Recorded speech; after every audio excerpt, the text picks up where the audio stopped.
weather news is coming up right after this local forecast.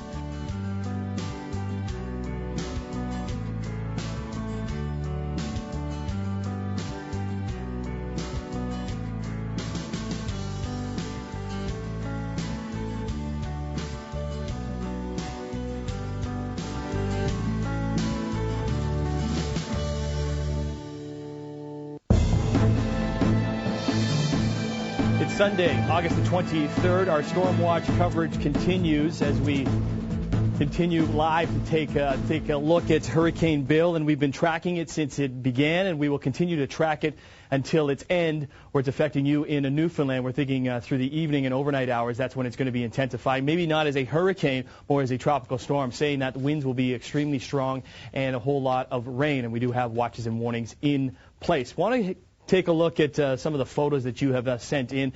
This one from Peggy's Cove and the storm surf coming over top of the lighthouse there. There has been some reported damage.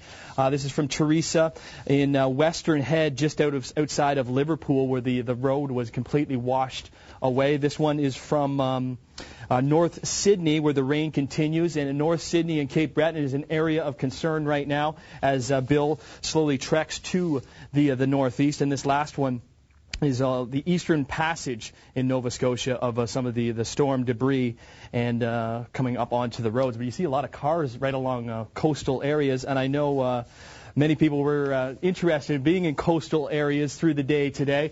We head right now to Shelley Steeves, who is now in a neighborhood and looks a little bit different than a couple of hours ago when you were in full rain gear. Calmer conditions now, Shelley. Yes, much calmer conditions. We're still getting the odd kind of mist of rain. At this point, it's actually kind of refreshing, really. Now, there still are extensive power outages, but we did talk to power officials, and they're starting to work on restoring service, so that's good news. With regards to damage, we haven't heard of any major damage here in the Halifax area, but in some outlying areas, the road to Peggy's Cove, as you mentioned, and to Lawrencetown Beach, and in those areas, wash up and wash out on area roadways. So that remains to be seen, really, once the cleanup begins, how much damage we're actually dealing with. Now, Shelley, quickly, what about localized flooding? Experienced very much of that in and around Halifax? Yeah, there were areas where we did see some localized flooding, especially during those torrential rainfalls, and that's basically because the catch basin simply couldn't keep up with that much rain that quickly. We've got an incredible amount of rain in a very short period of time. But now that things have settled down and really the rain has essentially stopped, the water levels are starting to drop, and we're really not seeing extensive flooding at this point. Well, we'll continue to go to you, and I know you've been doing fantastic work. You and your cameraman, Jeremy Chipper. Hopefully, you're trying to stay a little dry because you have been experiencing heavy downpours of rain. Well, stay safe, and we'll talk to you in a little bit. Okay, great. Thanks, Tim. All right, now let's kind of get the latest track of the storm from our two experts out in the Storm Center location within the Weather Network, Martin Belanger and Chris Murphy. And guys, are we still looking at the storm moving to the northeast and Cape Breton being an area of concern?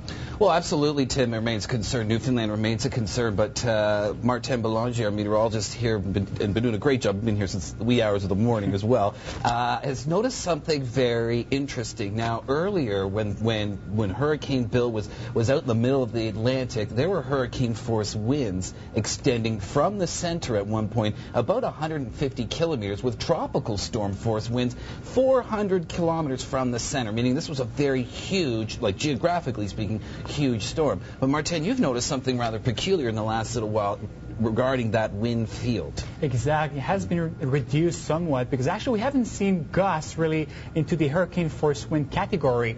And based on satellite trends and even the discussion from the Canadian Hurricane Center, the highest winds, and currently right now Bill is at 120 kilometers an hour, so it's barely a Category 1 hurricane. So pretty soon we're going to be talking about Tropical Storm Bill. Okay. And these really strong winds are just within the eye wall, that center part of the storm, and that's just maybe even 20 kilometers offshore. So it's really close, but it's so compact that actually don't see these hurricane force winds on the coast. All right. Now, we have experienced winds about 90 kilometers per hour along the eastern shore of Nova Scotia. I was just checking around Sable Island. Those winds are about 110 kilometers per hour, so clearly stronger out to shore. Just a quick few rainfall totals. Halifax International reported 52 millimeters of rain. The observation center at Shearwater has been down all day, so we don't have an exact total there. About 28 millimeters in Moncton, and of course the rainfall continues in Cape Breton. All right, more details. Our Stormwatch coverage continues. Well, I appreciate that, Chris. We're continuing to track the storm as it makes its way towards Newfoundland. And, of course, for you in the northeastern parts of Nova Scotia and Newfoundland, a storm surf is going to be one of the main issues where you can see 5 meters above where it normally is and maybe 8 in the Avalon.